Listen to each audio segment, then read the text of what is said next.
we ain't rooted poo. Of y'all young, we keep a case, dog, Scooby-Doo. See a coon, slap a coon, I went 2 for 2. Yeah, y'all color, but y'all squares, to a Rubik's Cube. She seen a garment all wool, she like, who is you? Better one, I got that silker shocker, nigga, who the who? Spruce or Buddha Jew. Judah grew, we got them right. So I'll read verses 11 through 17.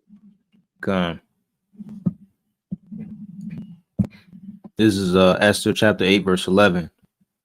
Wherein the king granted the Jews which were in every city to gather themselves together and to stand for their life, to destroy, to slay, and to cause to perish all the power of the people and province that would assault them, both little ones and women, and to take the spoil of them for prey, upon one day in all the provinces of King Ahasuerus, namely upon the 13th day of the 12th month, which is the month Adar.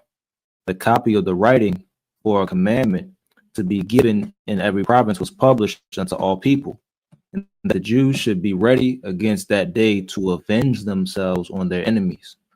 So the posts that rode upon mules and camels went out, being hastened and pressed on by the king's commandment. And the decree was given at Shushan the palace.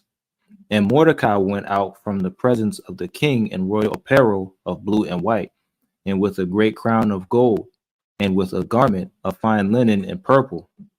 And the city of Shushan rejoiced and was glad. The Jews had light and gladness and joy and honor. And in every province and in every city, whithersoever the king's commandment and his decree came, the Jews had joy and gladness, a feast and a good day. And many of the people of the land became Jews, for the fear of the Jews fell upon them.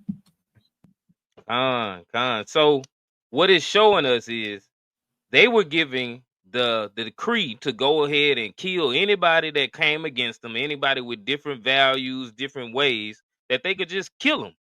So the fear of the Jews falling upon these Gentiles, just because it says they became Jews, it don't mean that they were converted to now all of a sudden, oh, you're not an Edomite anymore. Your nationality changes to an Israelite. No, it's just saying that they basically bowed their knee. They submitted. Like, hey, don't kill us.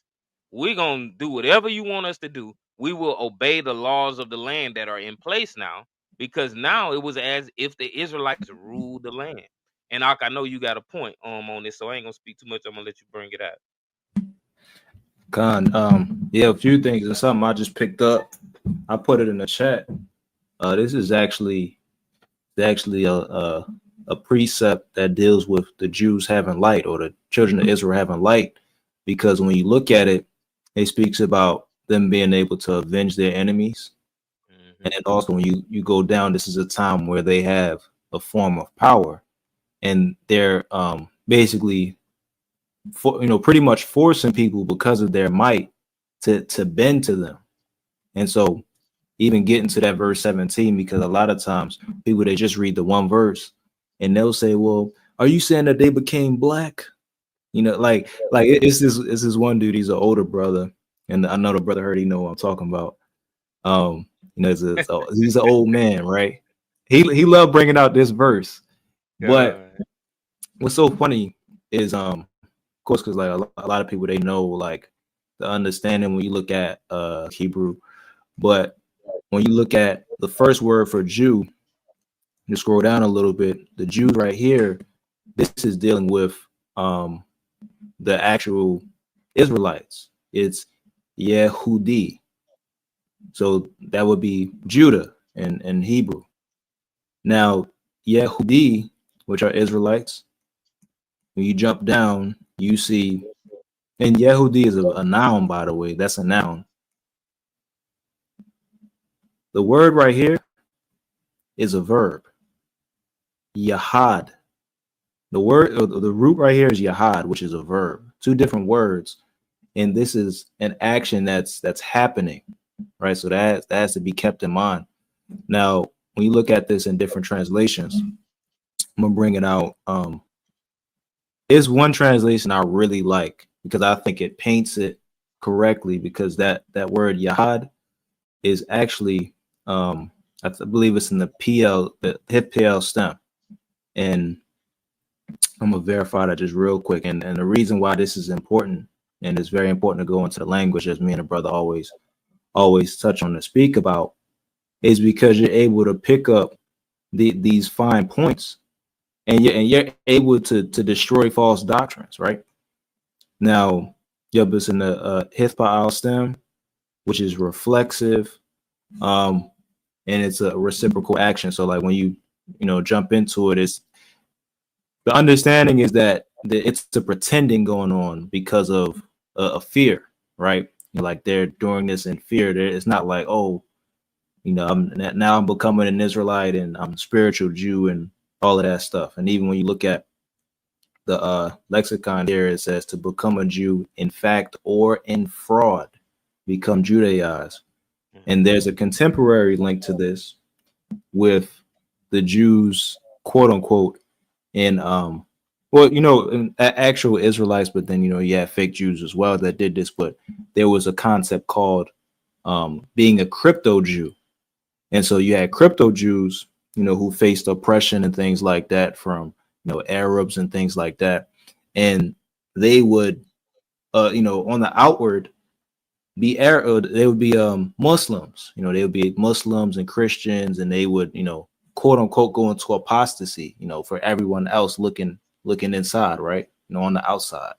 And so they would appear as Christians and Muslims, but they're secretly, within their heart of hearts, they're still Jews. But because of the fear of their oppressors, they're, acting like, okay, yeah, I'm a Muslim or I'm a Christian. And this is a concept called a crypto Jew. And there's a particular word for it, but if you look up crypto Jew, you'll be able to find this concept clean. Like this is something that's happened throughout history. But I want to read this in this one translation that I'm gonna get out the way. This is Esther chapter 8, verse 17 in the Net Bible. Check this out. It says, throughout every province and throughout every city where the king's edict and his law arrived, the Jews experienced happiness and joy and banquets and holidays. Many of the resident peoples pretended to be Jews because the fear of the Jews had overcome them.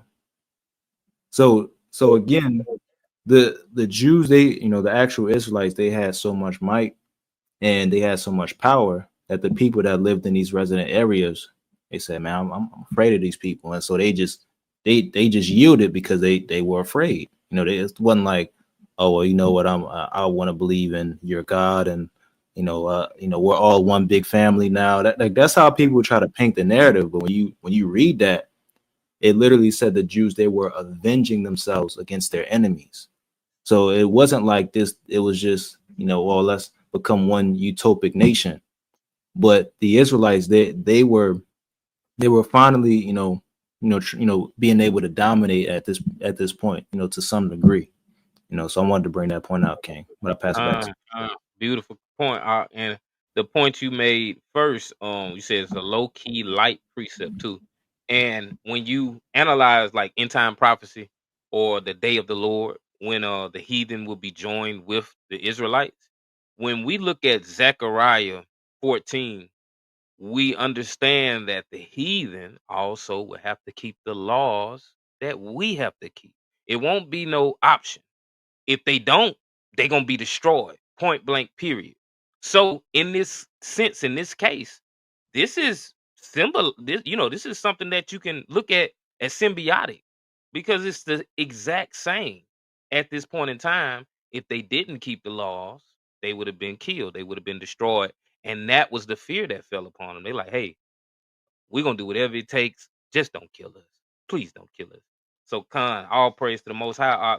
Very beautiful points that you made, and I think that's all I got for that account. We can go to the next account.